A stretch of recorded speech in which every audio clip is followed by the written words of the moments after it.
Hello, Dog Nation. I am Brandon Adams. This is DawgNation Daily, the daily podcast for Georgia Bulldogs fans. We're presented by Pella Window in Door of Georgia, and we are happy to have you with us. Day after Christmas. Hope you had a great time yesterday.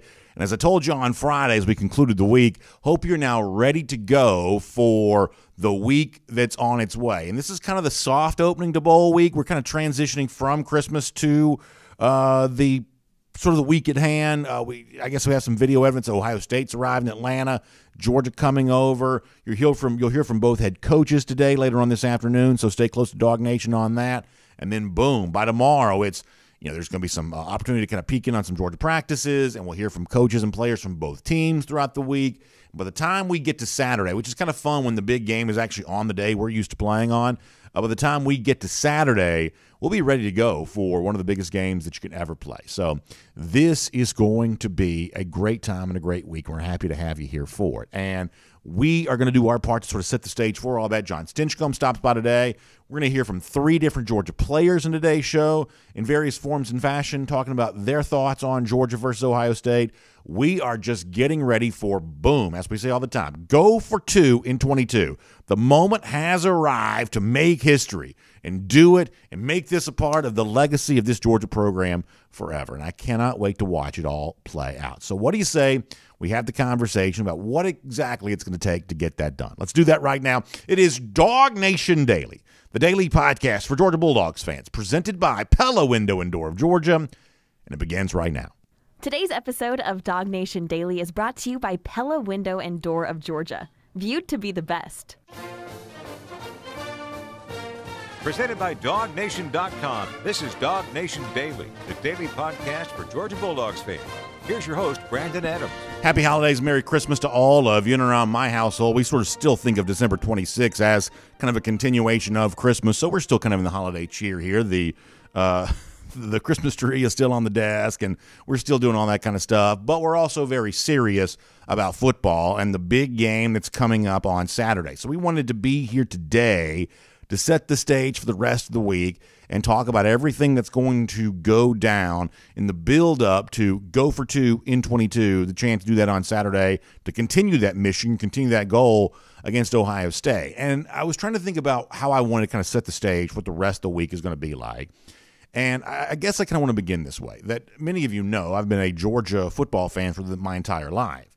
And yet, in addition to that, I've also been a sports fan living in Georgia. So while primarily my fandom and my passion has been with Georgia football, I mean, I grew up cheering for the Braves and cheering for the Falcons and cheering for even the Hawks, the other sports teams that exist here in the state that have existed for the totality of my lifetime. And in a roundabout way, I think there is something in some respects that has kind of weirdly connected all of these different sports organizations and franchises and teams. And I think it's kind of a mindset that has almost been a little bit of a through line through all of these teams throughout the time I've been alive. It's been this competition against what you might think of as sort of empires. Like, think about the worst moment in Braves history. The saddest I ever was as a Braves fan. It might very well have been in 1996, a year after the Braves had won the World Series in 1995, going up against the true empire in baseball, which was the New York Yankees. No one's won more World Series than the Yankees have.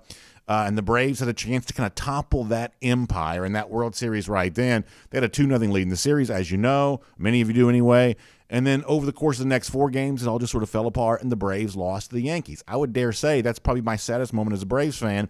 The Braves going up against that empire and having it kind of fall apart on you. And we know for a fact, we may debate what the worst moment in Braves history is, but we know for a fact what the worst moment in Falcons history is. It came against the New England Patriots in the Super Bowl.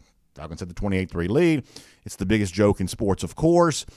And it came, much like the Braves' worst moment may have come against the sport's biggest empire, the Falcons' worst moment also came against what we now think of as the NFL's biggest empire, the New England Patriots and all the Super Bowls they had won under Bill Belichick and all of that. That's the biggest franchise has become that way in the NFL, and the Falcons' worst moment came against that team. Even in a roundabout way, the Hawks, which don't have much of a history of stuff like that, you can go back to Dominique losing to the Celtics in '88. It's kind of an example of, hey, big moment for the team, and it turned out to be a loss against the recognized empire in that sport. And This is one of the things that makes Georgia's national championship last year so special. It was an example of what oftentimes the Braves were incapable of doing, or the Atlanta Falcons couldn't do against the Patriots, or whatever other example you want to mention. When Georgia won last year's national championship, it wasn't just the first national championship in more than 40 years. In addition to that, it was also the opportunity to topple an empire along the way. Georgia beat Alabama. And I don't have to tell you, especially, and this is one of those things, whether you be a young Georgia fan or an older Georgia fan or whatever else, we all have the kind of same shared memories on this. The SEC championship loss in 2018, or the national championship loss in 2017, the SEC championship loss in 2012. We can all kind of point to some of these heartbreaking moments for Georgia that came against Alabama. So when you won the national championship, when you toppled the empire to do that, there was just something really special about the fact this great moment came against such a hated and in some cases respected and revered, but also just that foe that you'd kind of grown so fatigued by being compared to over the course of the long haul. And yet when you fast forward to this year, and we've been talking about this over the course of the last 12 months, that now Georgia's become the team not trying to get over the hump and finally win a national championship. Now Georgia as a team is trying to go and win another national championship. It's go for 2 in 22. You've heard us talk about that, right? And as Georgia tries to go for 2 in 22, you sort of get the sense that the conversation is somewhat shifting. This is no longer about toppling an empire. The empire has been toppled. Georgia beat Alabama last year. This year, Alabama lost twice in the regular season. They are literally nowhere to be found. They may be back and competing for championships again under Nick Saban sooner rather than later, but for now that doesn't really matter. They are not on the scene in the same way they would have been a year ago. What you're left to conclude is, for Georgia and for its coach Kirby Smart, there are no more empires left to topple, and the only thing that seems left to accomplish is to actually build yourself into the empire. For you to become the college football version of what the Braves once looked at when they saw the Yankees, or what the Falcons once looked at when they saw the New England Patriots, what the Hawks once looked at when they looked at the Boston Celtics. These teams that became the perennial winners year after year after year after year. That is the chance that Georgia can go after here right now. That is the opportunity that awaits them. That now that they have conquered the empire, they did that a year ago, now they can become the empire.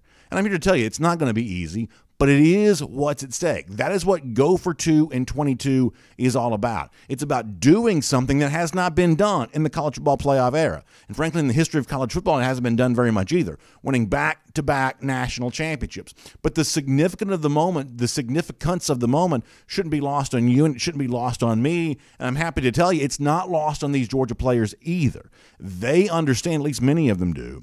They seem to understand what they have a chance to do. They seem to have a proper perspective of the kind of rarefied air they can put themselves into if they can now just win 2 more games. And that's all it's going to take. When we started talking about this back in the summer, it was 15 games. Now it's 2. Can you be the best team over the course of the next 2 games? And if you can, well, you've got an opportunity to do something pretty special. Now, last week we had a chance to hear from a handful of Georgia players, and one of those is Kearis Jackson. Now, I love hearing from Kearis because he's always such a great spokesman for this team. He seems to have the proper appreciation for the magnitude of what's about to take place, and he's, I think, been kind of trying to point Georgia in this direction for quite some time. So when Kearis talked at the end of last week, or near the end of last week, about the motivation that Georgia has for what's about to happen, I think his words ought to resonate with all of us, that this is kind of what's at stake. This is what they have a chance to do. And Kearis, who's always such an articulate spokesman, said it so well last week. Let's hear him right now. I feel like this year, coming off a conference win, I think we'll work harder than we did last year, and coming off a loss. And it's crazy because people may look at it, oh yeah, they complacent, yeah, they're happy about their win. Shoot, that's just another check box that we wanted to do, one of our goals. So I mean, our season is not complete yet. We still have goals that we want to reach, and the Peach Bowl is the next things we have to accomplish. And we're excited that we get that opportunity to play in that game, and just knowing that we're motivated because we haven't completed anything bigger than what we already want. And I mean, SC Championship was a big deal, but being able to win a CLP playoff game and a national championship game will be major for us. And just knowing that we're motivated because we want that title of knowing that we was able to do something that no CFL team has been able to do, and that's been able to win 2 back-to-back national championships. So that's a major goal for us, and we're motivated by doing that.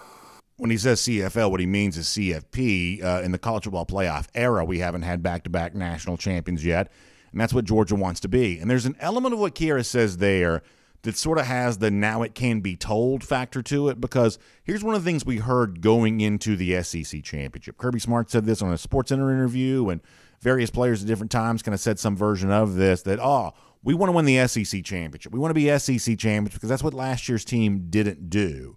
And I think there's an element of, well, now that Georgia has won the SEC championship, does it sort of feel like the mission accomplished banner's being hung now of, hey, we achieved something that last year's team didn't do, so therefore we're all done, we're all finished.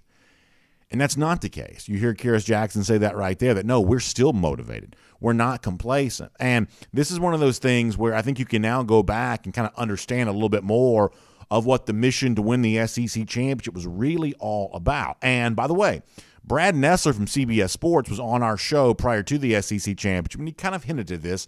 I think he was right, that the real reason that Georgia wanted to win the SEC championship, beyond the fact that, of course, you just want to win the SEC title if you could, but the real reason is not so they could just say, hey, we were SEC champions last year's team wasn't. But the SEC championship was that step towards being what really hasn't happened very much, to be a 15-0 national champion as a back-to-back national champion. That step towards winning the SEC title was not just a box that the previous year's team didn't check, but it sets up the biggest box of all that can be checked. 15-0 national champions. Last year's national championship, for Georgia, as great as it was a 14-1 national championship. But this year's team seems to have that motivation of how good would it feel to be a 15-0 national champion? And how good would it feel for the players who've been able to be a part of both these to be a back-to-back national champion? There is this new category of history that Georgia has a chance to achieve by winning against Ohio State and then beating whoever else comes up after that. So that's what's happening here, is that for those of us who've kind of grown up looking at empires in other places, whether it be New York City or New England or Tuscaloosa or wherever else the empire might be rising up in sports at that particular time, Georgia has a chance. Georgia has a chance now to be the next version of that empire. Georgia has a chance now to build that version of that in this sport here right now, that it is a fun and special time to be a dog fan. And none of this is guaranteed. We're going to talk more about that in a moment. None of this is guaranteed, but the stakes could not be more clear. Georgia is playing for history on Saturday, and guys like Kearis Jackson seem to understand that. My name's Brandon Adams, and this is DawgNation Daily, the daily podcast for Georgia Bulldogs fans. We are presented by Pella Window and Door of Georgia, and we are happy to have you with us as we go for 2 in 22 here today, getting ready for Ohio State, getting ready for the Peach Bowl, and then in the step towards another national championship on Saturday against those Buckeyes. And we're talking about that all week long here. Whether you join us on Facebook, YouTube, Twitter, Twitch, all kinds of video platforms, the radio at noon on Athens Sports Radio 960 The Ref has a podcast, wherever you find them, the Apple Player, Spotify, all kinds of podcast platforms there as well. Whichever your sort of venue of choice is to listen to our show, we certainly appreciate that, and we appreciate as well our friends at Pella Window and Door of Georgia for making it all possible. You know, they equip your house with energy-efficient windows and doors. You hear me talking about that a lot, and a week like this, you realize just how important that is, because I don't have to tell you this, it has been freezing cold. I remember waking up on Friday morning to come in here and do this show, and like that wind was just whipping around my house. I mean, you could just hear it. Many of you have had, my mom had a tree fall. Many of you kind of had that same thing too. And even if you haven't quite had that, you have experienced this unbelievably bitter cold on the outside of your house. And here's what I know you know by now, is when it's that cold, when the cold weather's that stinging and unpleasant, you want to keep it on the outside of your house where it's supposed to be. You don't want it kind of getting into your house and kind of creating a draft and that uncomfortable feeling because you've improperly fitted windows and doors. You don't want that at all. And that heat, that expensive stuff that you pay so much for right now because energy bills are so high, you want that staying inside your house, keeping you and your family toasty and warm this time of year. And that's what Pella Window and Door of Georgia can also help you with there as well. Plus, it just looks good. And improving your curb appeal is always a good thing to do. It can benefit you on resale value. It kind of makes you a good neighbor to the rest of your folks in your community there. Always fun to have a house that looks great on the outside. And that's what Pella Window and Door of Georgia can kind of provide for you, too. So I believe it's time for you to have a conversation with one of those Pella experts and talk about the entire line of products available, entry doors and windows and all the great stuff that Pella can provide for you. And you can learn why their product, as I say all the time, has been viewed to be the best by homeowners in our area. Year after year, survey after survey, it's recognized as the true brand leader in this particular space. So have that conversation. It's a no-pressure situation. You just simply learn about what makes Pella better. And you can stop by and visit them in their showroom and their experience center right there in Duluth and put your hands on those windows and doors and kind of feel the difference. But also talk about the installation options that are available to you and the great savings opportunities that exist for you as well, including right now, between now and the end of the year, December 31st, you can get a 0% APR for 24 months or 50% off qualifying installation. So I hope you'll check that out here today by going online to pellaofga.com/DawgNation. That's pellaofga.com/DawgNation, or give them a call, 678-638-1429. That's 678-638-1429. Just make sure to tell them that BA from DawgNation Daily sent you to them, because I know they're going to take good care of you. And I can certainly trust them to do that for you. So make sure you find them today. PellaofGA.com/DawgNation, or by calling 678-638-1429. Pella Window and Door of Georgia, truly viewed to be the best. All right, we're going to talk to John Stinchcomb here coming up in a moment. Look forward to talking to him about some of the stuff as it relates to Georgia and Ohio State. But as a way of kind of setting the stage for that, I want to go around the doghouse. Around the doghouse today, assisted by our friends at AAA. Now, I just spent a few minutes talking about, hey, history can be made. Georgia can become college football's new empire and win back-to-back national championships, kind of set itself apart from the rest of the sport in a way that rarely happens, and all that's true. But here's what I'm also going to tell you, too, and this is where, listen, trigger warning here for a moment. I'm about to be a giant buzzkill, and I don't mean to be that way. I really don't. But I do have to confess one thing.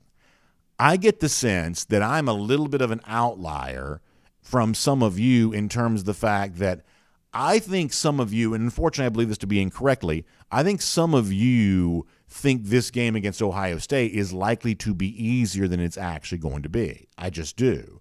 So and we'll all recognize, hey, Georgia can make history. Georgia can take a big step towards that. Georgia can be 14-0 for the first time in program history. Georgia can do all of these things. But the opponent standing in the way against Ohio State, I do think is worthy of your respect. And this is one of those things where when I think about this sport from time to time, I guess the way I put this in my mind is that I believe that college football is very easy to project, but not very easy to predict. What does that mean? Well, Georgia's obviously the favorite to win the national championship. We understand kind of, why that is. We can project Georgia as the most likely winner. But projecting them that way and then actually predicting them to do that, those two things have a way of kind of feeling very different. In other words, if it was obvious and given that Georgia was going to march towards winning the national championship, we all could become rich right now by simply betting Georgia to do that. Maybe many of you have done that, or some of you have done that. But while it's easy to project Georgia as the favorite, what happens from here is not particularly easy to predict, because in most cases, the team that has won the national championship in the college football playoff era has made the playoff again the following year. I think we only have two instances dating back to 2014 of a CFP national champion getting back to the playoff. And yet, as Kearis Jackson just mentioned before, while most CFP national champions do get back to the playoff that next year, for whatever reason, something happens to them once they get there in that spot, they kind of lose. And Georgia could have the same thing fall prey to them if they are not careful. And when you look at the game against the Buckeyes coming up on Saturday, the one thing we are told is, if you want to go back to the gambling stuff here for a moment, by the point spread, we are told to expect a relatively close game. Georgia's only a 6.5 or so point favorite, about a touchdown favorite. Let's just say it like that. Now, here's the one thing that we know about Georgia. Georgia does not play very many one-score games. You had the Missouri game this year looked closer than it was supposed to be. But for the most part, Georgia just sort of marches through every game and wins, easily, wins handily, wins by 2 touchdowns or more. It is not very common to see Georgia playing a close game at all. In fact, this year, the games that Georgia had that were supposed to be the closest, maybe you'd say Tennessee. There were some folks even thought Tennessee would win that day. It was actually Georgia that sort of won that game going away and could have maybe won by even more. The Oregon game at the beginning of the year, that was kind of a nationally known program. It's a ranked matchup. It was probably the high-profile game of week one. Georgia obviously won 49-3. That when you really go back through your mind and say, well, gosh, how many close one-score games has Georgia even had? We had the Clemson game to begin last season. You had the Alabama national championship game that, well, even though Georgia won 33-18, it was the score very late in the game that kind of pushed it to that margin. For the most part, that game was kind of played within sort of the one-score close game type boundary. And so I think if you're a Georgia fan, I think the right thing to do for this week is kind of put yourself in the frame of, we are so used to seeing Georgia play these games, which is totally overwhelms its opponent, and it's simply a question of, will they win by 14 or whether they win by 30, that you have to kind of put yourself in the frame of, well, actually, what does a close game feel like? How is a close game? How is a game with a smaller margin of victory and therefore a smaller margin for error? How does a game like that feel different than the other kinds of games that Georgia's played? And by the way, even like playoff game against Michigan, that wasn't very close. That for whatever reason, Georgia has a tendency to just not play very many close football games, and part of that's because they've been so good. But experts are projecting Georgia to win on Saturday, but by a closer margin than it's used to winning. And maybe they'll be wrong. Sometimes they are. But if that is the case, if this game is a little bit closer, then what's going to be different about that than most of these other games? And here's what I believe. That if Georgia is on its way to winning on Saturday, but the game is actually a little closer than I sort of perceive some Georgia fans to think it will be, then to me, this kind of comes down to, go back to the Clemson game. That was a close game that Georgia won at the beginning of last season. What was the difference in the game? Christopher Smith had a pick-6 interception for a touchdown. Okay, so that is what happens in these closer, smaller margin of victory, smaller margin for error type games. You have a player step up and make a big play at the exact right time, and that's the difference between winning and losing. And so as you start thinking about this game against Ohio State, and if we believe for a moment the experts would say, hey, Georgia may only win this game by about a touchdown, and therefore it may be close throughout the entirety of the game, then you start asking the question of, well, who is it that'll step up and play the biggest in the biggest moments? Who is it that'll avoid the mistake? Who is it that'll make the big play? Who is it that'll be this year's version of Kearis Ringo, who got the interception when Georgia really needed it, when Alabama was potentially, we forget this, that Ringo gets the interception, and that leads to the touchdown that puts the game on ice against Alabama. But if that doesn't happen, who knows? Maybe Alabama's driving to kind of do something there late in that game. The Ringo interception prevented that. He played big when Georgia really needed the big moment. Christopher Smith played big when Georgia really needed the big moment. Who will be the big player to make the big play in the biggest moment for Georgia against Ohio State? Well, one of those candidates you might say is Stetson Bennett, given the fact that he's MVP of the Sugar Bowl, was MVP of last year's national championship on the offensive side, MVP of last year's Orange Bowl, and what my colleague Jeff Sentell has kind of called the stage games, the kind of games where they roll out the stage to celebrate the winner, and everybody stands on the platform to watch the confetti come down. In games like that, Bennett has been big for Georgia here the last few times out. But that's the example of the kind of big plays and big moments that it's going to take to win a game like the one that Georgia's about to play. When Georgia tight end Brock Bowers, who, by the way, also has the capability of playing big in those big moments, when he spoke to reporters last week, he kind of talked a little bit about what makes Stetson comfortable in situations like this. This is what Brock Bowers had to say. Yeah, obviously he's showing up big, and that comes through all the preparation that we do. And, it's just like kind of his personality to just show up in these bigger games and be able to perform on the biggest stages. I like the way that Brock Bowers says that, and let's kind of pull this out and make this about more than just Stetson Bennett here right now. What was the phrase he used? The personality to step up big in big games? Because here's what we know.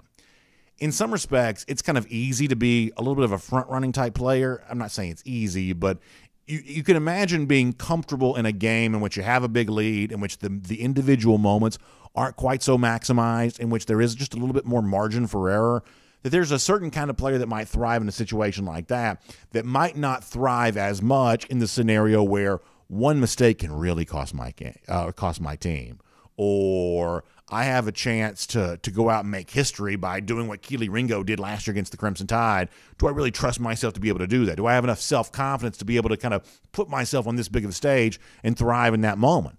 Those are just two different kinds of playing personalities. Brock Bowers says this about Stetson Bennett, but it's true of far more than just Bennett. There's a certain personality type that says, This moment's not going to be too big for me.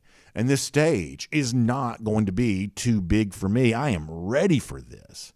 And if Georgia is truly in one of those kinds of game against Ohio State, the way that the odds makers would suggest that it will be, then it's the personalities of the players who are comfortable in the big moments who have the best opportunity to thrive, and frankly, who Georgia will be dependent on to thrive in a situation like this. So the bottom line for me on all of this is, Bowers talks about Bennett in a situation like this, but it's going to be more than just Stetson Bennett who's required to kind of get it done. I think we should all be preparing ourselves for the kind of game that feels a little bit different than Georgia has typically played, even if the result, Georgia winning, is the exact same as the previous 13 games have been, and all the games last year that were very much like that the same way. Georgia may very well win, in other words, but the pathway towards victory might feel just a little bit different than most games have over the course of the last 2 years. This one could be a little closer. This one could be a little tighter. This one could be a little more nerve-wracking late than you're used to. Be prepared for that. Don't be overconfident. And let's be ready to see which Georgia player potentially puts themselves into the historic category, much the same way guys like Keely Ringo did last season. That is Around the Doghouse, and it's presented today by our friends at AAA. And, of course, a lot of you doing holiday travel this time of year. You're going to see relatives or you're going on vacation or something along those lines. And when you do, I hope you have that AAA membership card with you as you go. But I also want you to think about AAA for more than just their legendary roadside assistance.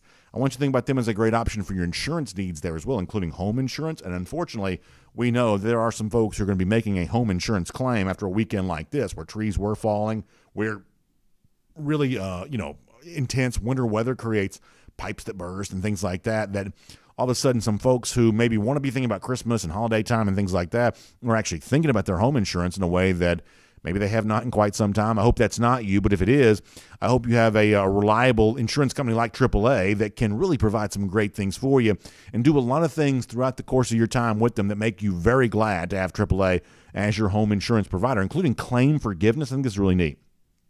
So AAA is going to forgive your first claim when you've been insured and claim-free with insurance through AAA for 5 years. Just one of the ways in which they're looking for clever ways to kind of help you save you money and be glad that you've got AAA as your insurance provider. And so one of those is the claim forgiveness options. I hope you'll check that out and all the other features and benefits that come your way when you get your home insurance through AAA. So check out more at AAA.com/home insurance. That's AAA.com/home insurance. You can also give them a call, 833-718-2075. That's 833-718-2075 to find a branch near you.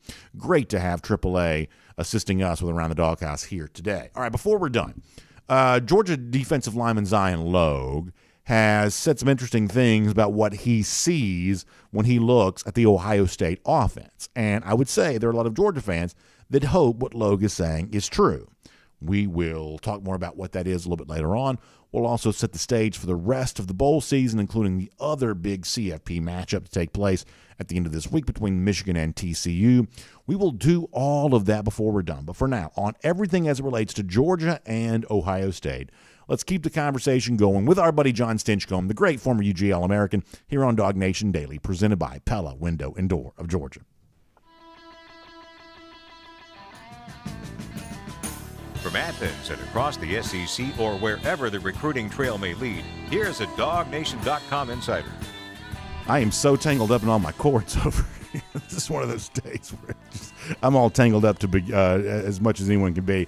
John, thank you so much for being with us. Glad to have you with us. Sorry about my little bit of delay there, trying to figure out what's going on with my cord situation. But Merry Christmas. Happy to have you with us. Hope you had a wonderful time with your family. And I guess let's kind of keep the conversation going here a little bit that I was just having. When you look at Georgia and Ohio State, I think there's some fans that are just kind of used to watching Georgia just marching through every opponent. In the sense that I've gotten as of late is that there are a lot of Georgia fans who kind of think they'll do the same thing to Ohio State. And while I expect Georgia to win this game, I guess I do expect it to be a little closer than maybe a lot of the populace around DawgNation seems to think. So let me start with that. Then I want to ask you a question beyond that. How much of a threat and a challenge do you think the Buckeyes provide for Georgia here this week? Oh, I think they provide a huge threat. Before the Ohio State-Michigan game, I would say that the matchup that would scare Dog fans most is Ohio State, and it's because of their firepower offensively. They've got a Heisman-caliber quarterback and a wide receiver room, even without Smith and Jigba that is one of the best in the nation. So you watch Marvin Harrison Jr. and Fleming and those guys on the outside, the way they play, they give a number of defenses trouble. And as a roster, it's one that they've recruited well, similar to Georgia, and they've got some guys in that locker room that can play at a really high level. So I think prior to that Michigan game, there was almost a consensus that the number 2 team in the country behind Georgia is Ohio State. And matchup-wise, I think there's probably still some validity there. You look at the way Michigan plays, and quite honestly, that doesn't scare me or threaten Georgia in the way they are set up as a team quite as much as Ohio State. So I think there's some legitimacy to that recognition that Ohio State is a formidable foe. With that said, we do have that data point included that Ohio State in their matchup against Michigan, that they weren't able to stand up against the test of a balanced offense that can run the ball pretty efficiently. And Georgia certainly qualifies as that type of opponent. So I think there's legitimate reasons why you'd think Georgia is the favorite, and for you to be a little bit skeptical to think that this is going to be a walk-away game. Most of these heavyweight fights, and I expect this to be another, you have to slug it out for 2 or 3 quarters before you get into that fourth and try to hope to create some more separation. And I think very much that this could be a game that falls into that category. So as a player yourself, and over the course of a long career, you played a lot of different kinds of games. Tell me this, how does a one-score game, how does a close game feel different than the kinds of games that Georgia has been playing? Because frankly, over the course of the last 2 years, Georgia won 1 game this year by fewer than 1 score. Georgia only won 1 game last year by less than 1 score. Now, they did lose a game last year in the national championship, even though they won by 15, the game mostly felt like a 1-score game for most, of that time. And yet, nonetheless, we're talking about 2 years worth of data with Georgia playing, very few games that are very close at all. But how does the body kind of react, tighten up a little bit? How does the heart beat a little faster when you are in a closer game where every moment, whether it be good or bad, is just magnified more? How will this feel different to these Georgia players if it is closer than most of what they've been playing over the course of the last 2 years? Well, first is margin of error. You play in those blowouts, and you can let up your focus a little bit and still feel like, if we don't execute on this play, then it's not life or death. And you get into these close games, and you realize that every moment matters. And I think that's to Georgia's benefit. They've played in a number of big games, even if they weren't close, and had that mentality of this play counts, this play counts, this play counts consecutively until they didn't, right? And you look at some of the closer games from other opponents, and what I see that happens for those that kind of falter in those moments is you start to press almost too hard. And usually it comes from someone who's touching the ball, either a quarterback that's trying to force it and make more plays than either he's capable of or the play itself is giving him an opportunity to execute on. And when you start to force, when you start to press because you feel the pressure of the moment, mistakes happen. Whereas the good teams, they feel equally as comfortable in those moments because they believe in their execution. And there are some times where if it's not there, the smart play is the smart play. And for the teams that aren't familiar with those moments, you say, I have to force something. And that's where you see errors. Defensively, guys are jumping routes, and all of a sudden you're saying, why is a wide receiver becoming this open this late in the game? Or offensively, why did he make that throw? Or why is that ball carrier forcing, trying to gain an extra yard or two, and a turnover happens? So I think what the good teams do in those high pressure moments, in those late games where the game is still close, is they realize that focus has to be at a premium, and you have to execute, and you have to remember what the game plan is and what your role in executing it is, but you don't press. And what young teams, what inexperienced teams do in those situations is they press and force, and really what it happens is you force yourself into more mistakes than you do those big-time plays late in the game. So I think that's the distinguishing factor from some of those teams that really execute well in those late-game moments. So to kind of keep the theme alive that I was kind of addressing before of maybe some people sort of inflating the ease with which I think that Georgia, will win this game on Saturday, to kind of go along that a little bit more, it's hard to deny the comparison between Ohio State this year and Georgia a year ago, where Georgia was coming off a loss in its most recent game, and it's easy to forget this now because Georgia won against Michigan, won against Alabama, but there was a good bit of doubt surrounding Georgia going to that Michigan Orange Bowl game a year ago, and Georgia obviously emphatically answered those doubts. I'm not suggesting that Ohio State's about to do the same thing, but they do find themselves in kind of a similar emotional position where their motivation is obvious here. They've tasted defeat, they've been criticized, and pretty clearly, you would assume, as competitors, they're going to be chomping at the bit to come out and kind of correct the record that has formed around them after another loss against Michigan. Maybe they will do that, maybe they won't, but to me, it's obvious the fact that Georgia's 13-0, Ohio State lost its most recent game. That is clearly, in my mind, coloring perception here that people are just deflating Ohio State because they've lost, and by comparison, they're inflating Georgia because they've kind of keep winning. But before the season began, a lot of these same people thought Ohio State was going to be better than Georgia. Like, what do you make of the perception game here? In other words, that at one point in time, a lot of folks seemed to think the Buckeyes were better than Georgia. They were ranked ahead of UGA to begin the season, and now some of those same people have almost completely flipped their opinion simply on the basis of Ohio State losing its most recent game. How does all of that factor into the way that you view a game like this on Saturday? Yeah, it's funny. I mean, it's feast and famine with fans and media, where it's either the times are the best of times or the worst of times, and never is it subjected to actual rationality and reason.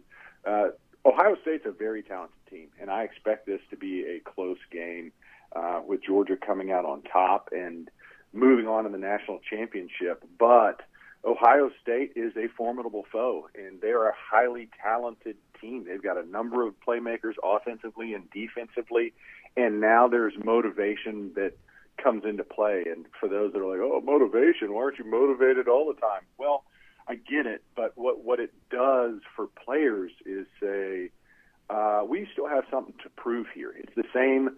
We had this conversation a couple weeks ago, BA, about the defensive backs in Georgia's locker room coming out of that SEC championship, where talented group that didn't play their best, and now there's something to prove. So you've combined that same mentality of we've got skill and we've got motivation, and you raise the level of play, and that's what Ohio State is hoping for on a team-wide level. Is, you know, our last opportunity on a big national stage, we faltered. We stubbed our toe. We didn't play well against Michigan, especially in that second half, and got exposed a little bit. And that hurts the pride across the program, and you're able to say that stuff that we got away with in those games that we're just superior talent-wise, you can't get away with in these moments. And so it is a factor. I think it is very real to think that Ohio State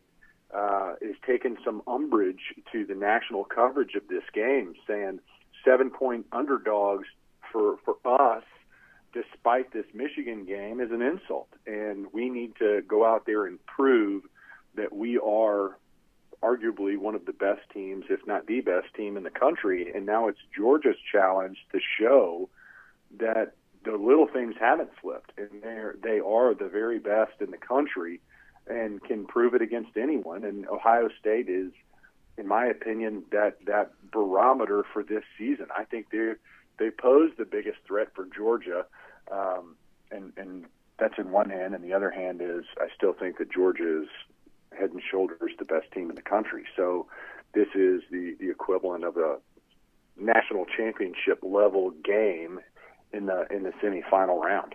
I want to talk about the venue here for a moment. First of all, kind of a simple question. Is there any benefit to the thing we keep saying is knowing the building, right? Georgia plays the Mercedes-Benz Stadium a lot. If Georgia were playing Ohio State in, like, say, Lucas Oil Stadium in Indianapolis, that's a building that Ohio State knows a lot because that's where the Big Ten title game always is. As a player, is there something to, I mean, I guess maybe this is more true for, like, say, kickers maybe, but is there something to knowing a building? Baseball players seem to hit better in some ballparks than others.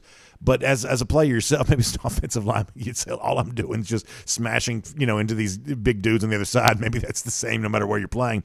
But is there something to being familiar with the stadium that you're playing? Does Georgia benefit from that against Ohio State?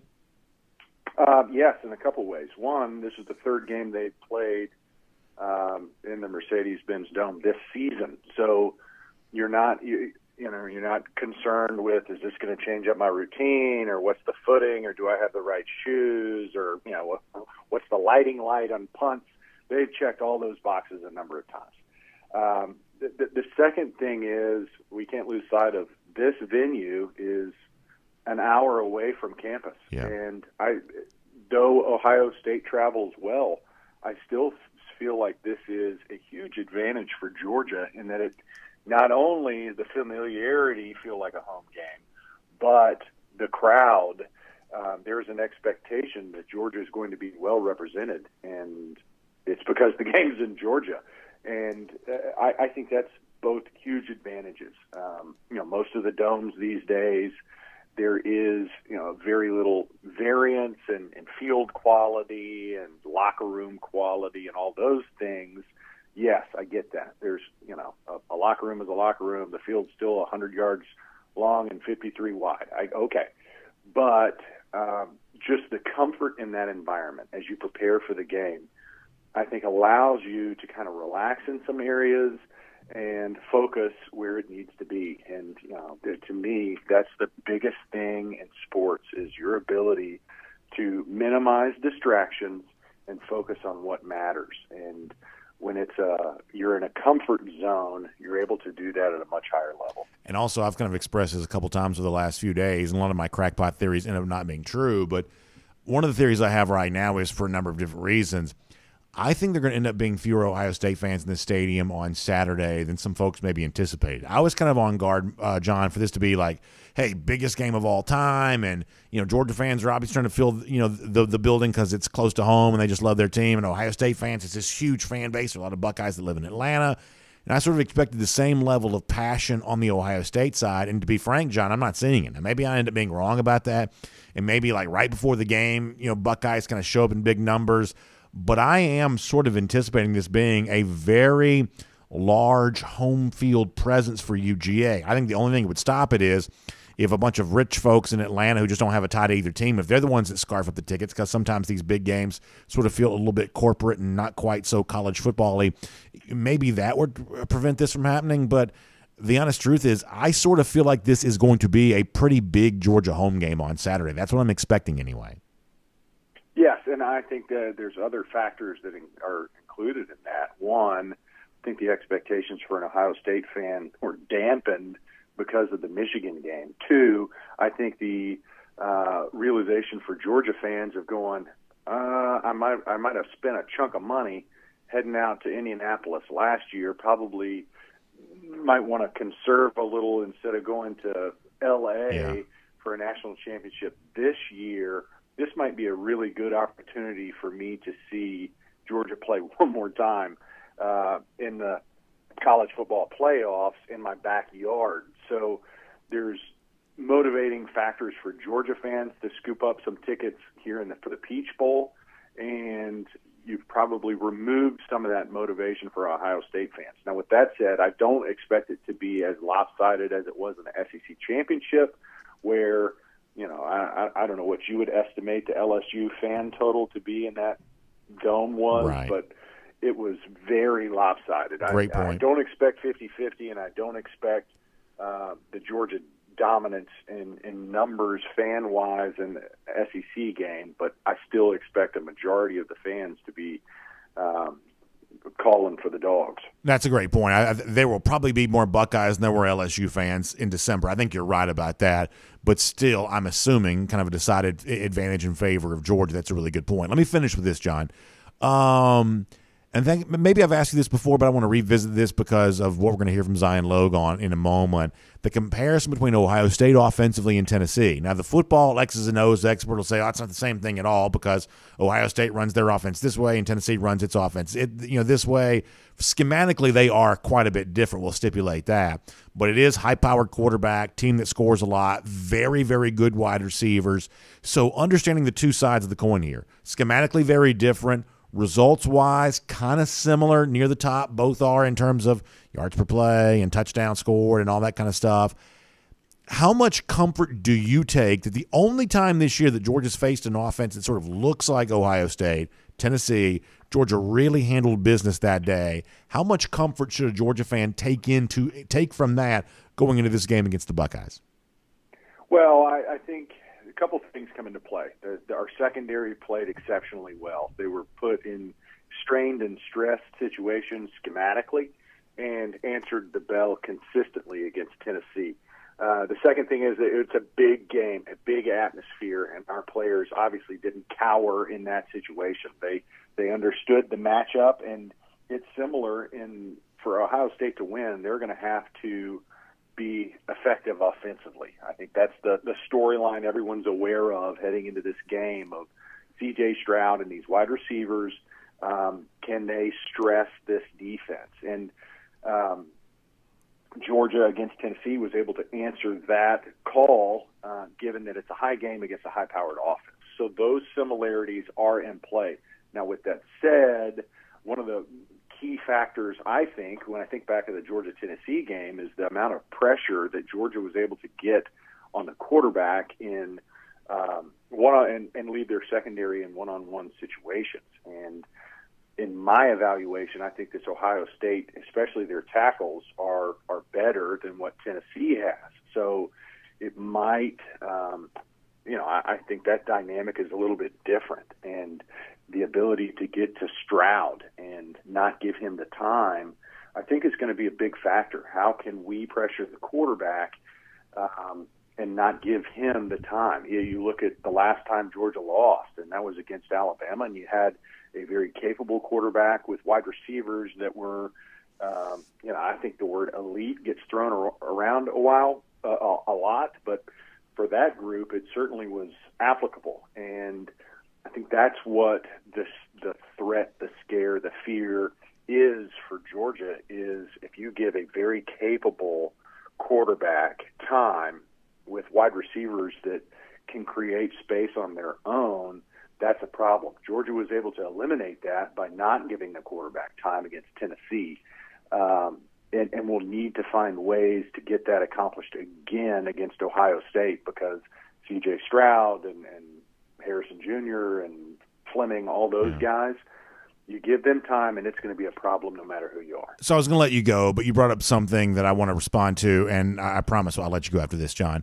So you mentioned something about, getting to the quarterback against Ohio State. And one of the things in getting ready for this game that I've been a little bit surprised at is how few sacks Ohio State's allowed this season. I believe they've only allowed 8, and obviously you're not watching Ohio State as close as you're watching Georgia, so maybe we don't know the answer to this, but when you have seen the Buckeyes, is that because guys like Kearis Jackson Jr. is really good offensive lineman? Is that the pace with which Ohio State plays, getting rid of the football, not giving a pass rush a time to get to the quarterback? Kirby's talked about that this year. Is that about C.J. Stroud and his mobility, keeping plays alive and not letting would-be pass rushers get to him? What do you see when you've seen Ohio State that kind of shows why it is they've done such a good job of keeping C.J. Stroud off the ground this year? Yeah, a couple things from what I've seen is, one, they don't have many self-inflicted wounds. So very rarely have I seen busted protections up front. They're on the right guy, and they play with exceptional tackle play. Kearis Jackson, I remember him coming out of high school. Yeah. You can ask Sintel to bring up some old footage, but he was one of those guys that was just truly dominant in high school, and you think, I wonder how this is going to translate. And it's translate pretty well because he plays at a really high level, and both tackles do. So they've got talent up front. They get on the right guy pretty consistently. Very rarely do you see them make mental errors where you got a guy coming free and guys are pointing at each other after the play or busted protections, and you've got a quarterback that makes really good decisions. So, these schemes, the schemes are what they are these days. A lot of folks know and run very similar packages, and Ohio State is no exception. But the ability to process what the defense is doing, go through your progressions, and get the ball to where it's supposed to be, C.J. Stroud does at a really high level. Now, his athleticism is for those plays where you do get home or affect the pocket. He's able to extend and make those plays. But I think what it really starts with for this Ohio State offense is high-level offensive play, specifically at the tackles, but they don't make many mistakes. 2, C.J. Stroud makes really good decisions. And 3, when the play breaks down, he's able to have or execute with his athleticism, extend the plays, and make them right when they're wrong. And that's why you look at this late in the season, statistically, they're one of the most effective offenses and protecting the quarterback. And it starts up front, but they work really well with one another and complementary in that fashion. John, it's an excellent breakdown. I appreciate that. Obviously, we're enjoying the Christmas season, so I wish to you and your family a continued happy holiday season, great Christmas. I like the day after Christmas. I love the leftover food. If you're like my house, we have like presents and toys strewn from like pillar to post. I just love the kind of like the excess that's just on display on the day after Christmas. So, John, I hope you and your family are in the midst of enjoying that, but we appreciate you taking a break from that to come talk some football with us here too. Hey, it's always a blessing and a good time to talk about some Georgia football with you. So appreciate it, and go Dogs. Thank you, John. Let's take a look around the rest of the league. This is SEC Through. Yeah, I love December the 26th because, listen, if you're like me, you sort of like – you wake up and, I mean, listen, I've eaten so much. And the calories I've consumed over the course of the last few days, truly embarrassing. It really is. But you've consumed so many calories – you look around, it's just like we have in my, because I have 11-year-old and 7-year-old, so we have toys and like toy equivalent everywhere. I mean, just everywhere. My daughter got a trampoline for Christmas, like not one of those big trampolines, like one of those little trampolines. And like when I got up this morning, when I woke up to basically like, get ready to leave, I turned the corner and there she is just sort of bouncing on that trampoline. Like, I mean, it's just like, this is like the great day when you're a kid, because now you get just free play and all that, right? It's like, Christmas Eve, Christmas Day, you got some responsibilities. You're going to be at so-and-so place at so-and-so time and all that kind of stuff. On the 26th, you don't have as much of that. It's just sort of a day to like just sort of enjoy it. And around our house, I mean, like around here, we still got the tree up. We got the lights on the tree here in DawgNation World Headquarters Studios. For me, the 26th still kind of counts as Christmas, so hopefully you're treating it that way too. Now, we're getting ready for Ohio State, and we're serious about that, but you can kind of do that with the Christmas spirit still at heart. It's also, I guess, Boxing Day. I have no idea what that is, but nonetheless, if you you can have that little theme going there a bit too. Either way, hope you had a great Christmas and happy to have you with us as a part of our show here today there as well. We love Christmas, but we also love the weather warming up and being on board a Royal Caribbean cruise line as well. In fact, we got that to look forward to here in the new year indeed. So with that in mind, let's go cruise around the SEC courtesy of Royal Caribbean. I'll remind you that not only do I personally have the DawgNation cruise coming up in April 24th, getting on board Independence of the Seas, but also this past weekend. So this is something we've been working on for quite some time. Now, I could not say this in the show because it was a secret. It was a Christmas surprise. But on Christmas Eve, we actually gifted my mom. This is me, my family, my brother, his family.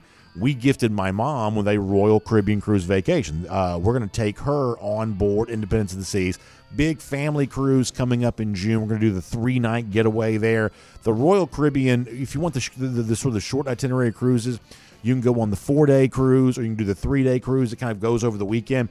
So we're going to do the 3-day cruise over the course of the weekend in June with my mom. This is one of those things that I think for our family, we probably wanted to do something like this for quite some time. And you know how it is. It's like, it's sort of hard to get everybody on the same page at the same time to do this. But we thought this Christmas, for a lot of different reasons, was like the perfect time to do this for my mom. So me, my wife, our 2 kids, my brother, his wife, their 2 kids, we gave this to my mom for Christmas. So in June, we're all going, the 9 of us, going to be on board in Independence of the Seas together. And I just think that's going to be such a great time. And it was such a special thrill for me to watch the excitement with my mom when she opened the present on Christmas Eve. Kind of saw what it was and saw what we were going to be doing. And, I was able to kind of show her some of the stuff that's on board the ship, and obviously going to Perfect Day Coco Cay and some of the fun stuff as it relates to that. That was just a really special thing. And I was reminded once again how proud I am to be able to tell the story of Royal Caribbean here on our show each and every day, because I truly believe that same level of happiness can come your way when you tell somebody else, hey, I'm taking you on a Royal Caribbean cruise vacation. So talk to our friend Jessica Slater. She's a great travel agent. You can call her 770-718-9147, 770-718-9147. She's also the agent specially selected for us by Royal Caribbean to kind of get the DawgNation cruise together too. So if you go to the website she's made, royaldogs.com, that's once again royaldogs.com, you can find out about the ship I'm going to be on in June and with all of you in April, Independence of the Seas, why it's fun, why it's great. And you can be a part of your own Royal Caribbean cruise vacation or the one we're all taking together in April.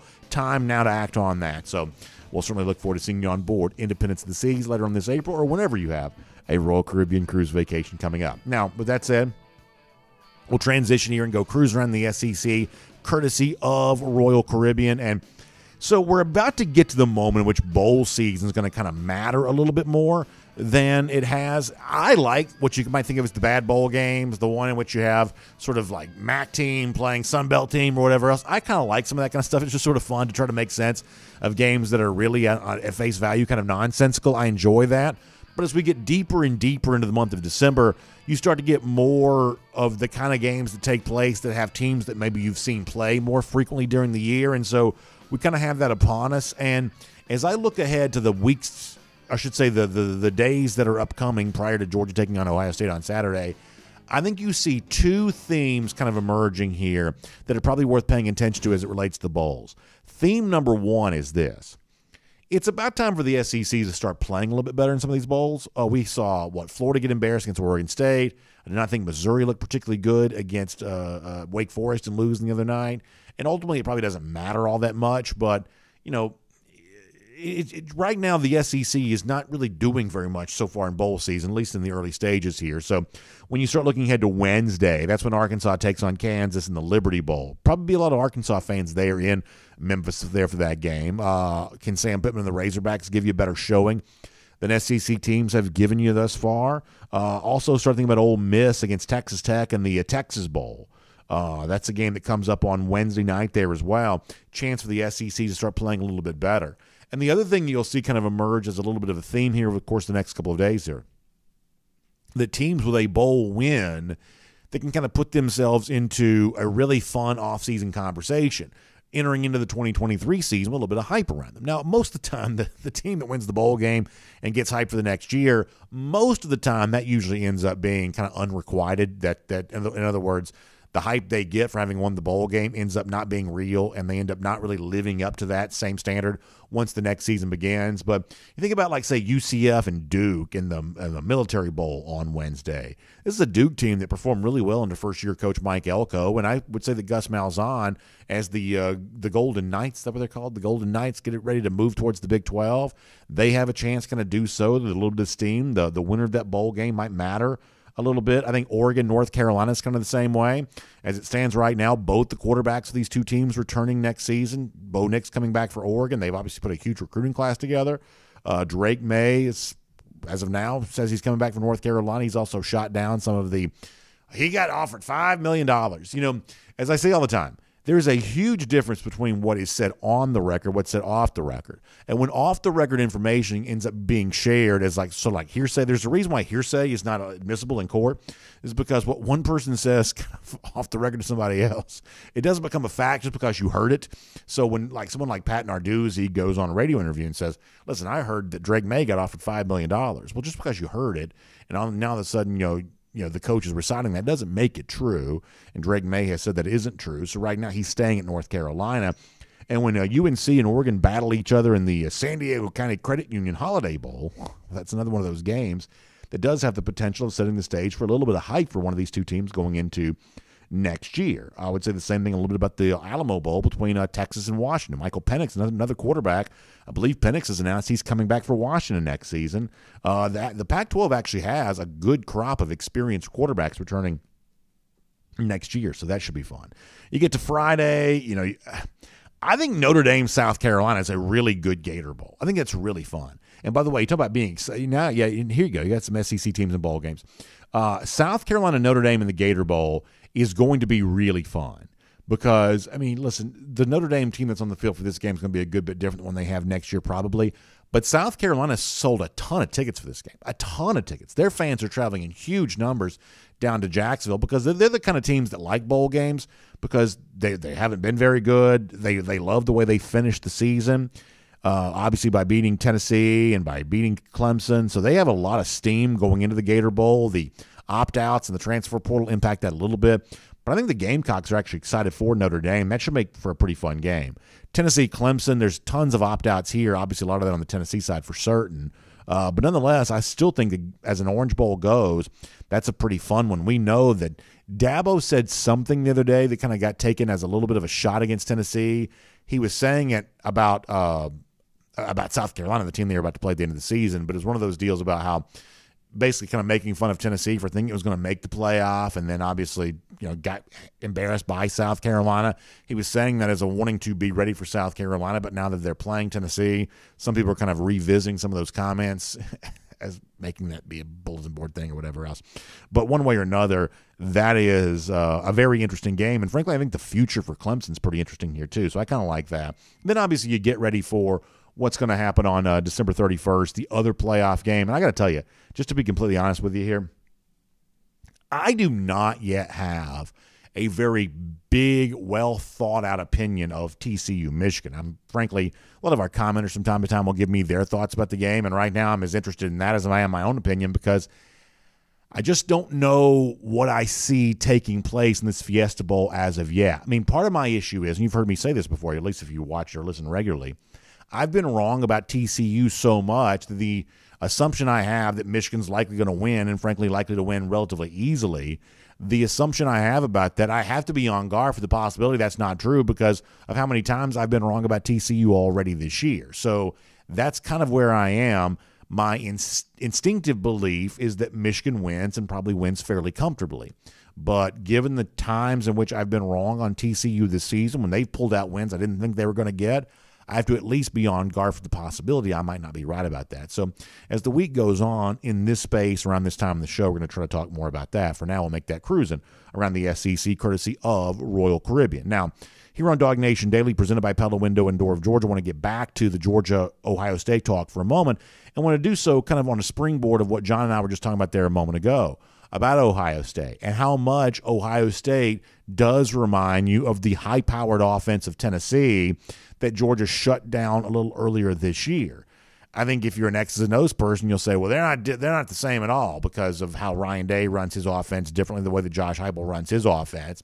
And yet for the more, for a different kind of fan, you'll say, yeah, but, Tennessee's scoring a bunch of points and Ohio State has, throughout the last several years kind of scored a lot of points. They both are kind of led by their quarterbacks. They both have really, really good wide receivers.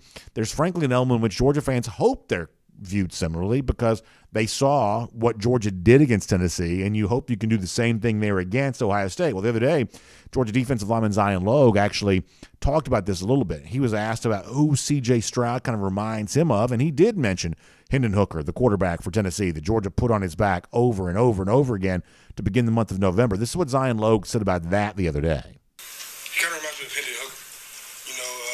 He's a guy that leads his offense very well. Ball jumps out his hand. He knows how to command his offense. And I tip my hat to him. He's a very good player. So, and what rollout stuff does he show? He seems like a guy who likes to stay in the pocket maybe more than Andy, maybe some other guy you've seen. Yeah, most of the time, there's some guys they roll out to get extra yards with their feet, but I think he rolls out to pad his stats a little bit and chuck it downfield. So just rallying to the ball, getting guys around him. How many?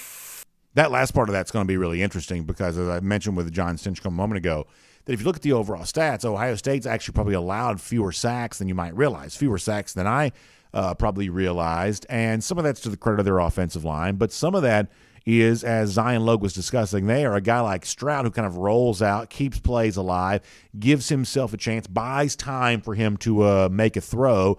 That's something that C.J. Stroud's really kind of proven capable of doing, and that's what Georgia's going to contend with in this game because to be truthful, is that the thing that you loved most about the Tennessee game, if you're a Georgia fan, was the relentless pressure they put that day on Hendon Hooker. Georgia really had not shown that much coming into that game, and there may be all kinds of reasons why that wasn't true.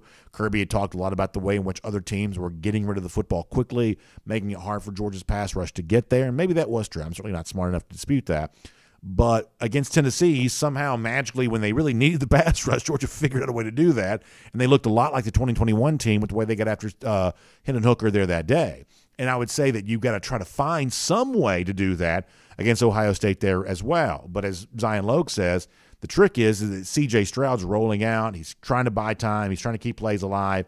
He's trying to put his body in a position where it makes it more difficult for the Georgia pass rusher to kind of get there. And then more from Zion Logue here for a moment on the idea that the Ohio State and Tennessee offenses are somewhat similar, if not quite schematically, at least on the basis of results. Here's more from Logue on that topic. Very similar, just by how everybody's talking about their receivers, their quarterback, how they were coming in as one of the top scoring offenses in the country. It's a very similar week. We kind of attacked it a little bit, very similar. So really just trying to work on us a little bit. So I guess the one thing I sort of feel like I see is I kind of joked about this going into the game against Tennessee. You may remember me saying this. Like, how in the world is Jalen Hyatt so daggum open all the time? He's like every single touchdown he had, it looked like he was the only player on the field. Like there wasn't a defender within 20 yards of him. I guess I don't quite feel like I see the same kind of stuff from Marvin Harrison Jr. That's not a shot at Harrison. He's a terrific player. But I sort of feel like I see him making more along the lines of like a contested catch or kind of a catch in traffic or something like visually. I would say that Harrison and Hyatt do to me look like very different players. But obviously the results have been similar. One of those things when you played a Hyatt or, a Tillman coming back from injury, you better know where that guy is at all times. And obviously Ohio State's got some receivers much the same way. Harrison Jr. is the name you probably know the most. But as John Stinchcomb kind of pointed out a little earlier, you see a guy like Julian Fleming starting to come into his own now a little bit too. And Fleming's what Ohio State kind of always seems to have. Brian Hartline's done an amazing job of recruiting that position for Ohio State. Former 5-star, and he'd kind of been out of the headlines for a couple of years, and you're almost left to assume, well, I guess maybe Julian Fleming is not going to quite be what you thought he might be when he was coming out of high school and getting so much attention as a recruit. And you were reminded once again of, no, this isn't one of those cases where Julian Fleming's not a good player. This is one of those cases, as we've seen many, many times in the past, that Ohio State just has so many stellar receivers that a guy like Fleming has to be patient and wait his turn for his chance to thrive, and now he's kind of getting that. That Ohio State is at receiver what Georgia is a lot of position groups too, where the guys who are not playing, they're really good too, and Julian Fleming kind of an example of that. So here's the kind of the bottom line on this particular discussion. A lot of Georgia fans hope that what Zion Logue is saying turns out to be true because Georgia did shut down the Tennessee offense pretty well. And if there's a similar path to doing the same thing against Ohio State, then obviously that's the kind of thing that would get UGA fans really energized and really excited. But on the flip side of that is there aren't too many teams in the country that can truly say they play at this explosive of a level. It is the one chance Ohio State has. They are not going to line up on a per-play basis and match Georgia in a lot of areas. Certainly in the physical toughness realm, you don't think Ohio State's going to be able to do that. But can they make up for some deficiencies there by creating some explosive plays offensively? That's what Ohio State fans are hoping is true. That's what Georgia fans ought to be on guard for there too. Georgia has proven capable of doing this once before. They shut down an explosive offense like Tennessee in November, and that's part of the reason why Georgia's in this spot right now. And now they'll seek to do the same thing against Ohio State coming up on Saturday. All right, so we obviously got a lot of time to get ready for this in the days to come, and we'll have plenty of coverage, both regular DawgNation Daily, some special stuff in the afternoons, and whenever news breaks, we're going to be there to do it all with you.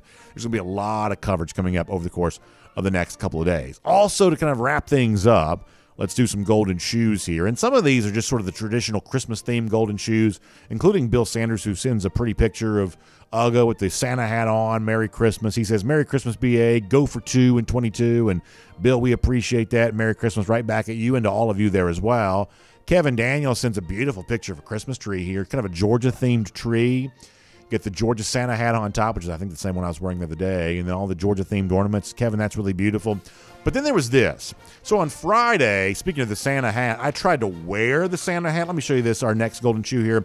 I tried to wear the Santa hat, It was way too small for my head, and I kind of laughed at myself for trying to squeeze that thing around my big head.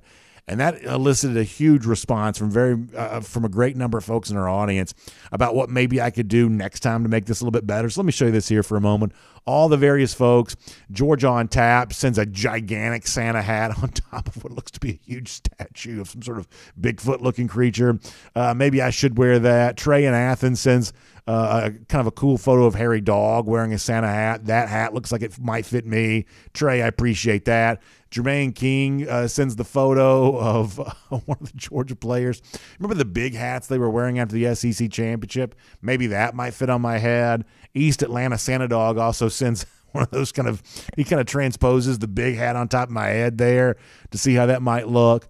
One way or another, whatever I was trying to do on Friday didn't quite work, and a lot of folks kind of had some fun at my expense, which is a great way to enjoy the Christmas season indeed. So golden shoes going all the way around on all of that. That is very funny. What's not quite so funny, at least if you're a lousy, stinking Gator, is what's coming your way in our Gator Hater Countdown. We'll remind you that 306 days from right now, Georgia will be back in Jacksonville beating up on Florida. Can't wait for that. But before then, there is business to be taken care of. We call it Go for Two in 22.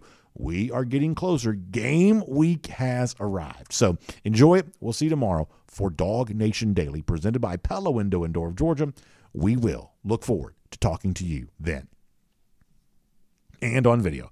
Time now for the R.S. Andrews Cool Down. R.S. Andrews, the one you turn to for your air conditioning, heating, plumbing, and electric needs. They will show up on time.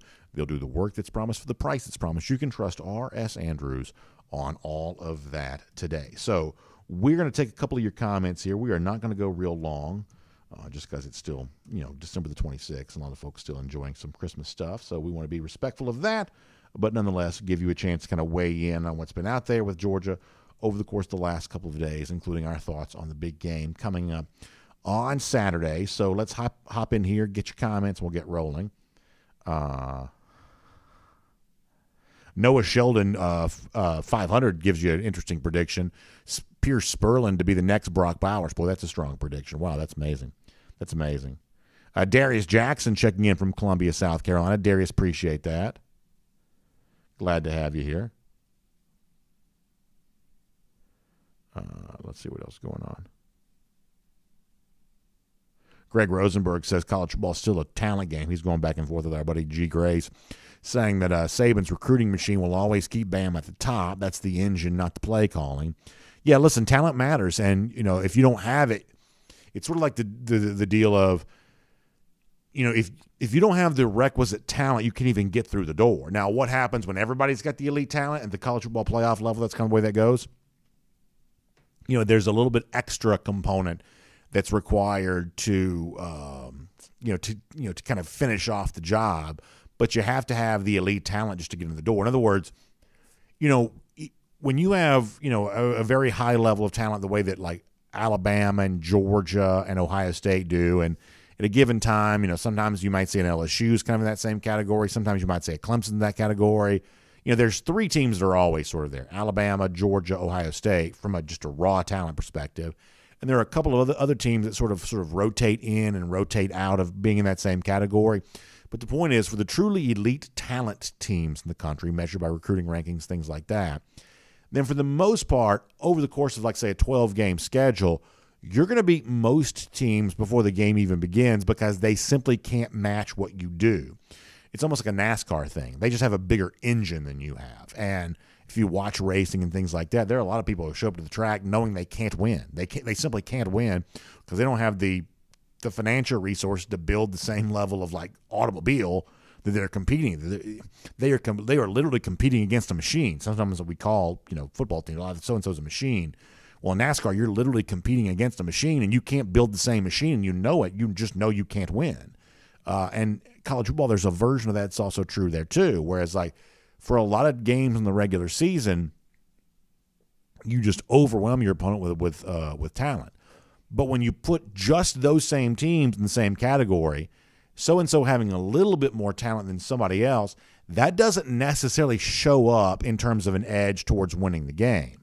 In the group of truly talented teams, it takes something else. It takes either brilliance with how you call the game as a coach, or it takes some sort of other intangible characteristic like Georgia may have had in 2021, the way in which the players felt connected and close to each other, or enjoyed playing with each other, whatever you want to say. But when all that is left are truly elite, talented teams, when that's all that's left, then it takes more than just talent to actually win the games.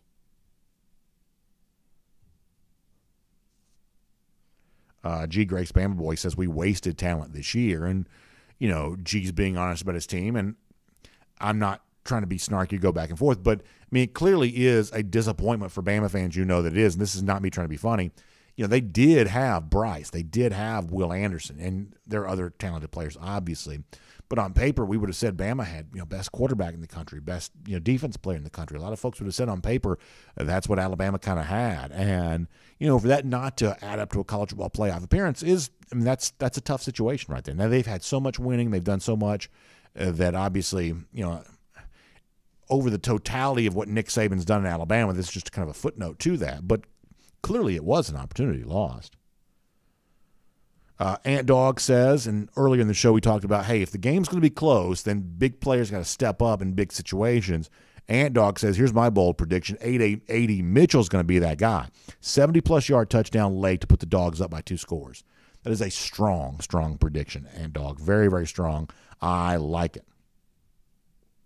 Ridyafly says it's going to be Darnell Washington. Listen, I'll take that too.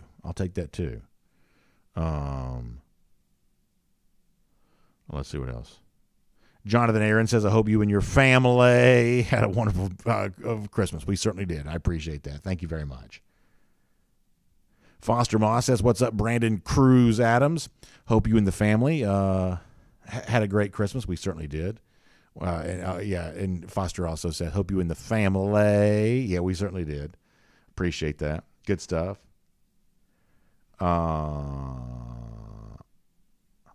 Noah Sheldon says, I think our offense will be 2020 Alabama next year. That's interesting. I will say that, I still think, even if you do add in guys like Dominic Lovett and Ra Thomas, which we're all really excited about, we talked about that a lot going back to Friday, I still think that Georgia wants to be something a little bit different offensively. I think the SEC championship is the reason why. That somehow, some way, scoring 50 does kind of put a little bit of a pressure on your defense. And we saw, Georgia give up more in a game than we're used to seeing them give up. And the way in which Georgia scored points may have contributed to some of that. Now, that does not mean that Georgia's going to intentionally put its foot on the brakes to prevent the scoring from happening. But there is something to be said about complementary football. I really do believe that there is. And so while, to me, we almost saw Georgia kind of get to that sort of 40-plus mark this year, and they ended up falling short of that.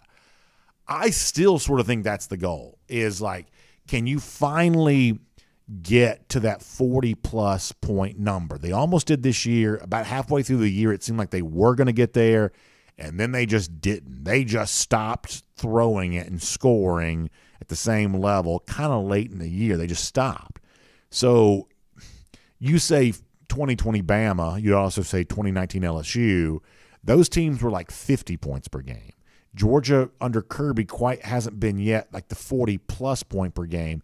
To me, that would be plenty. That I'm not quite so sure that Georgia benefits from going from like, say, 40 to 50 the same way they would benefit from where they are right now to just finding about another touchdown per game. If they could just find another touchdown per game, they very well might be unbeatable. But to find 2 more touchdowns per game might create a pace that would become a little bit more difficult for the defense to sustain. That's sort of my belief on that, but maybe I'm wrong because I'm wrong about a lot. Don Jones says, as Kirby Smart says, you can't underestimate physical toughness. No, you cannot. No, you cannot. And I honestly, genuinely believe that Georgia's tougher than Ohio State.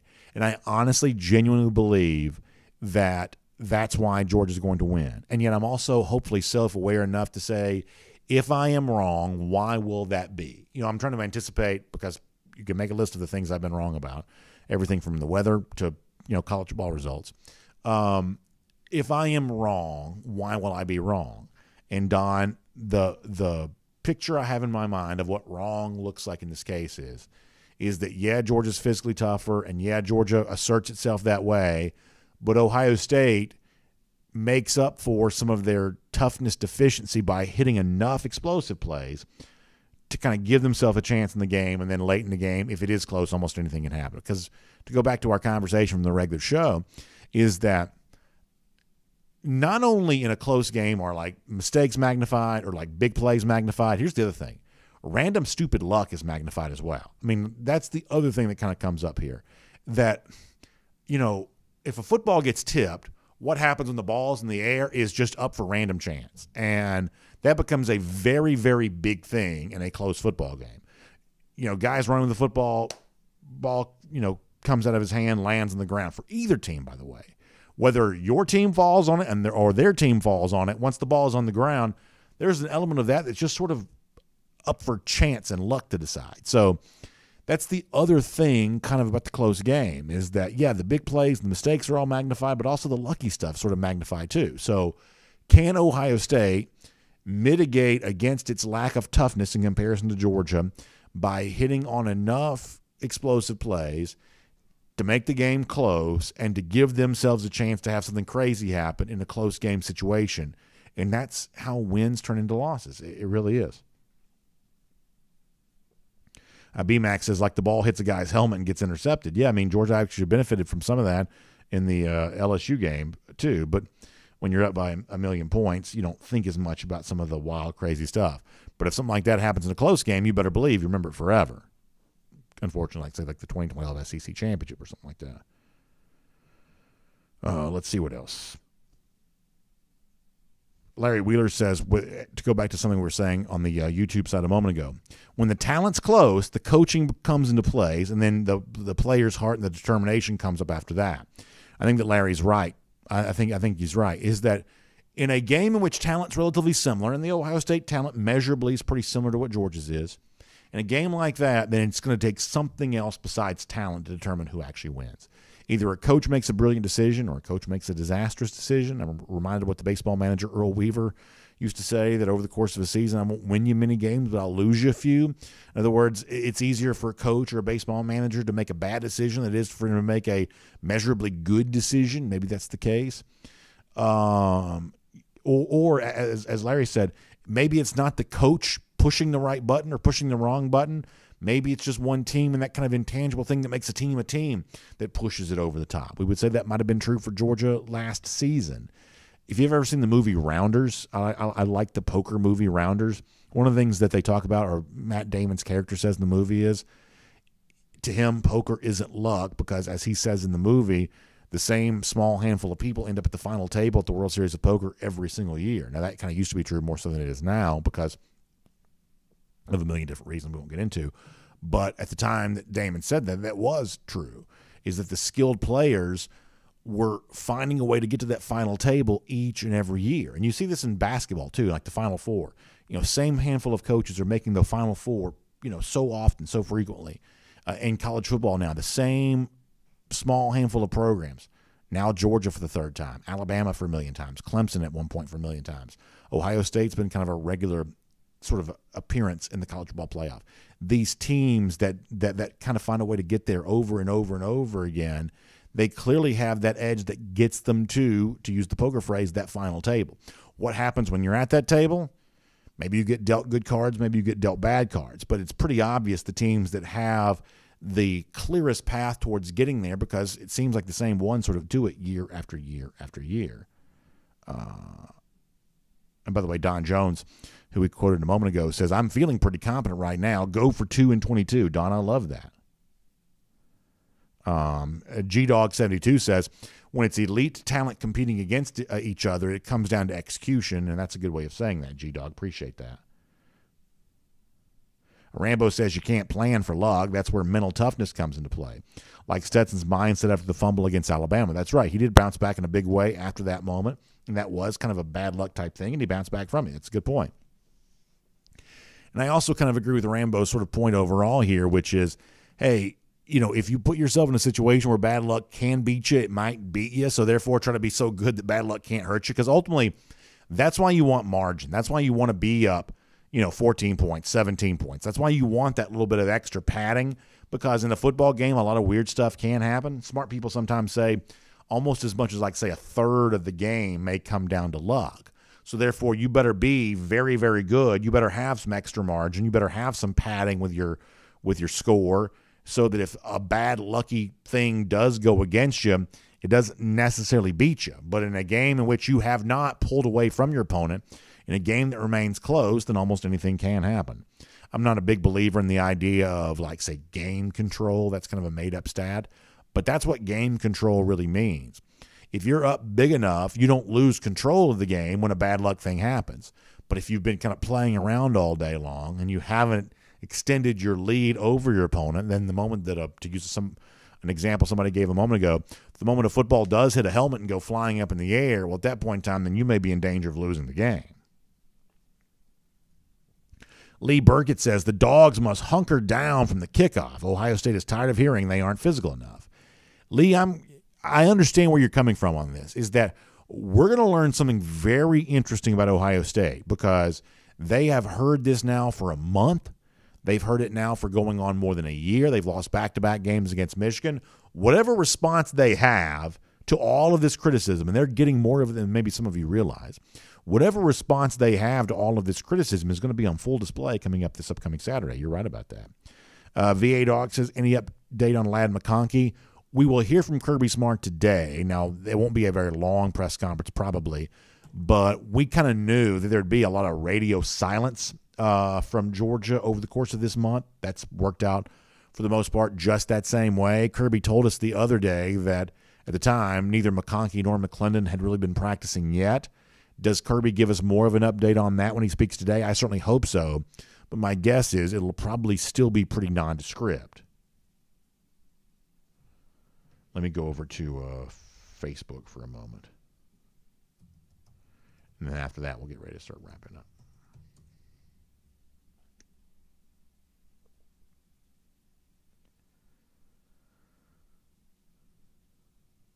On Facebook,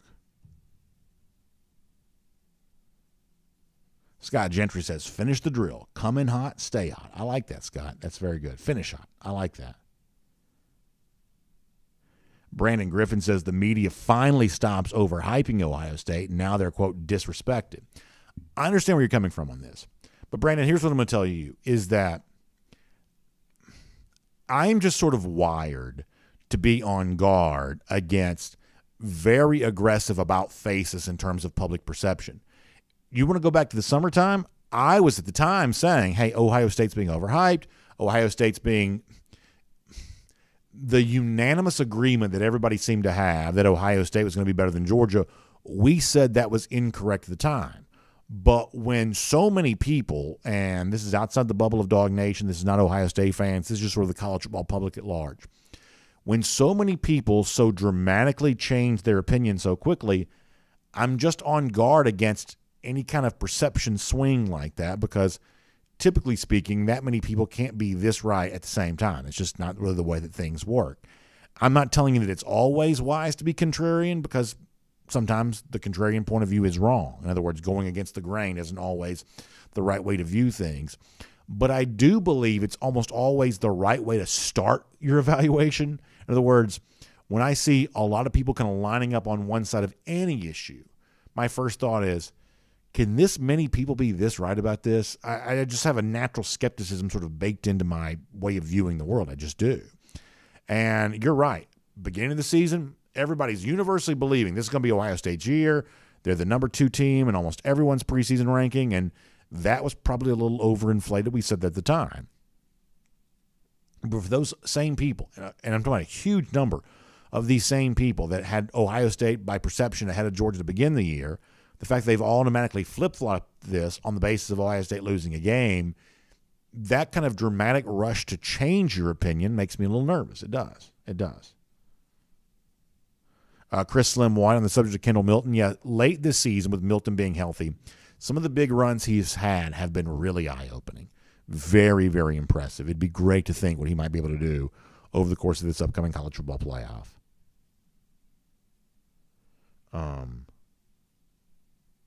Barry Watkins got a red jersey for Christmas. That's awesome. Yeah, I love to see those really nice Georgia jerseys come out of the Christmas presents. My nephew got one of those for Christmas. Not for me, but he did get one. It looked great. Looked great. All right, final comments. Let's see what else.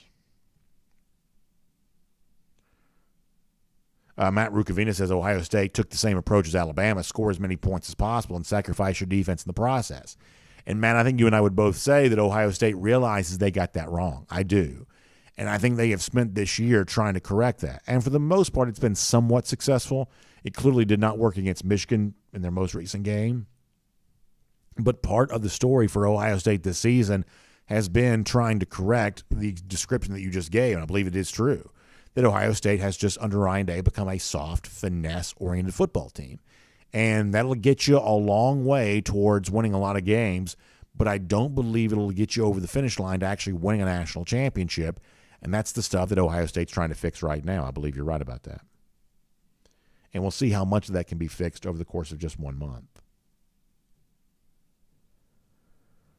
William Smith says he got the Red Bowers jersey for Christmas. That's a good-looking jersey, William. That's great to hear. Tim Carter says Ohio State's going to be ready to play. We better be ready also. I agree with that sentiment. Phil Rogers says the Georgia front seven defensively has got to show out. Phil, I agree with that. Randy Hall says, what's my predicted score? I guess I'll take this one somewhere in the neighborhood of about 31-24. I'll take Georgia to win this game 31-24. That's about what I'm thinking. About 31-24. Wade Walford says Chris Smith's going to give C.J. Stroud headaches. Wade, I'll agree with you on this. If you're making a list of if it's a close game and you need big plays, then who do you lean on to provide those? Well, no one has shown more of an ability to do that than what Chris Smith's kind of shown for Georgia. So if you're looking for a big play to be made to give Georgia a big win, a guy like Smith, I would say, is as good a candidate as anybody to be able to do that. I think you're right. Ryan Walker checks in to say that B.A. is the greatest running back of all time. Walter Payton, the great sweetness, which is a terrific nickname, once said, they better not come tiptoeing through the tulips because we're going to make them smell the roses. That's a great line. He was speaking on being physical with anyone the Bears play. Dogs got to have that same mentality. Ryan, that's beautifully said. It really is. Rhodey Williams also asking about my score. That's what I'm going with. I'm going with 31-24. 31-24 is what I'm going with. That's what I got. All right, let's see what else. Keith Fold says, I assume we will be the home team since we're ranked number 1. Yeah, Georgia's shown off the red jerseys online. I told you before, I love the diamond, shiny, metallic looking Nike swoosh they wear on their playoff jerseys. And if you go on like the football equipment account, they've shared this. You can see those there. They're awesome. They're awesome. Chris Slim White says, I think the Falcons need to draft CJ and then Stetson Bennett later on in the draft. That's an interesting suggestion by Chris Slim White. I don't know how good of a pro I think CJ Stroud's going to be. I mean, if I could have my wish of any quarterback currently in college football playing for the Falcons, my guy would be Bryce Young for Atlanta. I like Bryce as a quarterback. I really do. I know he's not very big, but I do like Bryce Young. If I could have my wish, I believe Young might be my guy. And this is not like to say that I don't think that C.J. Stroud's a good player, but I don't have the same level of certainty about him. I really don't. And I'll tell you right now, I know the world's in love with Caleb Williams winning the Heisman Trophy. I'll take Bryce Young over Caleb Williams any day of the week. I really will. You know, you give me similar teams battling face to face, Young versus Caleb, in a battle of quarterbacks right there, I'll take Bryce Young over Caleb Williams any day of the week. I really do think I will. Robert Hosea says, y'all pray for me here in Ohio after the Dogs smack the Buckeyes. All right. Robert, that's pretty good. Joe Moody says I was going to give my faithful answer of 30-something to 20-something, which I guess in a roundabout way that's what I did do. But that's about what I think it's going to be. You got to keep them underneath 30, and you got to get to 30. That's about right. Scott Gentry also looking forward to seeing Jalen Carter having a big game. I like that.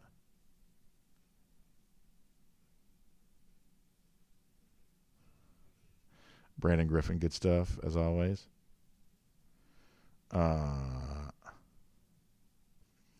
Joel Moody's got Georgia 42-27, so there you go on that. All right, final comments. We got to go. Bill on DawgNation.com wants a touchdown on the first possession to set the tone. I like that, Bill. I do. Johnny Surf Dog wants the A-plus version of stats in the Georgia offense. Yeah, listen, if Georgia comes out and sets the tone offensively, then it could certainly be indications of a long day for sure. Luis Lopez says, do you think that Georgia's going to be able to run its defense early on in the game? I certainly hope so, and I hope it's, as we said during the show, kind of a defensive version of what Georgia showed against Tennessee. Getting after the quarterback, disrupting, making it difficult to find those really good wide receivers because, listen, that's the one thing you'd say about Ohio State. You'd say that about Tennessee. Good receivers who can get open, but if a quarterback's under duress, even if the receiver gets open, it's hard to find him, hard to connect with him. That's what proved to be true in that game against Tennessee, and that's what you hope is kind of proving to be true in this upcoming game against Ohio State. Then back on YouTube with the final times. Michael Porter says, hopefully they don't get to 17. I want a blowout. Well, listen, I don't mind telling you this, Michael. I don't like Ohio State very much. And I don't like what I've had to hear about Ohio State for all of these years, that there is a little bit of extra energy because of the opponent. I don't mind telling you that. There is a little bit of a born on third, use the Jim Harbaugh line. There is a little bit of a born on third base thing kind of going here. And it does certainly make me crave a big blowout victory. I'd love nothing more than an emphatic statement. I'd love that. It'd be so enjoyable. But I'm on guard for this one to be a little bit closer fight than that. Jonathan Aaron says, for the national championship, I hope we wear black. That would be something to see. That would be something to see.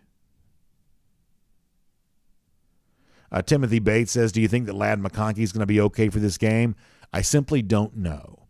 The way that the injury's been described as more of an sort of extended aggravation than actually some sort of acute thing that happened right there in the moment, I just don't know. I will certainly be listening very closely to what Kirby Smart says this week. And here's the good news, is that media will get a chance to actually see practice a couple of days this week. So it's going to be kind of hard to keep that status a secret for a game like this because more players speak than normal, and media actually gets a chance to see practice. So for McConkey and McClendon, the good news is their status for the game itself might not be that much of a mystery. I'd say it's mysterious right now, but eventually it's just going to be kind of revealed because teams don't get a chance to be as private before bowl games as they do other kinds of games. It just doesn't really work out that way.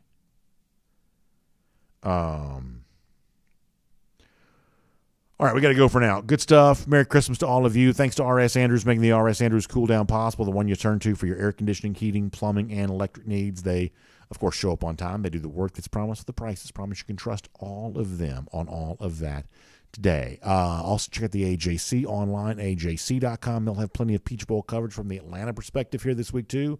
All the big events taking place around our city for all of that. You can check them out for that. And, of course, we'll see you back here tomorrow, 10 a.m., on all video platforms, 9:45 at DawgNation.com and on the DawgNation app. For DawgNation Daily, presented by Pella Window and Door of Georgia, we will look forward to talking to you then.